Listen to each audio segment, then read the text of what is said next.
மக்களே, இந்த எபிசோட் நீங்கள் பார்த்துருப்பீங்கன்னு நினைக்கிறேன்.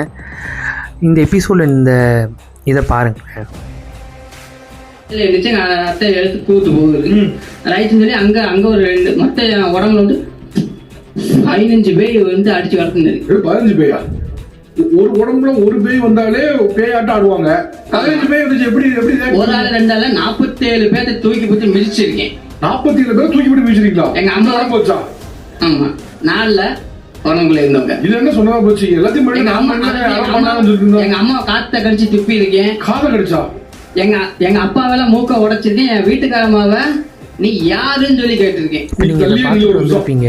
ஆக்சுவலி இது சிரிக்க வேண்டிய விஷயமே கிடையாது. இங்கே என்ன பிரச்சனைனா, இவங்க வேணும்னே இது ஒரு இந்த மாதிரி ரொம்ப இது பண்ண ரொம்ப கான்ட்ரவர்சி ஆகும். அதனால் அந்த மாதிரி மக்கள்லாம் செலக்ட் பண்ணி போட்டிருக்காங்களான்னு தெரில.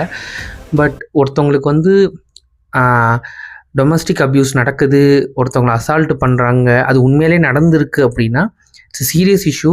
அண்ட் அவங்களுக்கு ஏதாவது மெடிக்கல் நீடு தேவைங்கிறது உண்மையிலே ஒரு சீரியஸான இஷ்யூ. ஸோ அதை நம்ம இந்த இடத்துல அட்ரஸ் பண்ணுறதை விட்டுட்டு இதை ரொம்ப ஜாலியாக அப்படியே கலாச்சிட்டு போகிறதுங்கிறது அங்கே உண்மையாக நடக்குதான்னு எனக்கு தெரியாது. ஒரு நடந்துச்சுன்னா சொல்கிறேன், நடந்துச்சுன்னா it's a serious issue and அவங்களுக்கு மெடிக்கல் ட்ரீட்மெண்ட் கொடுத்தே தீரணும்.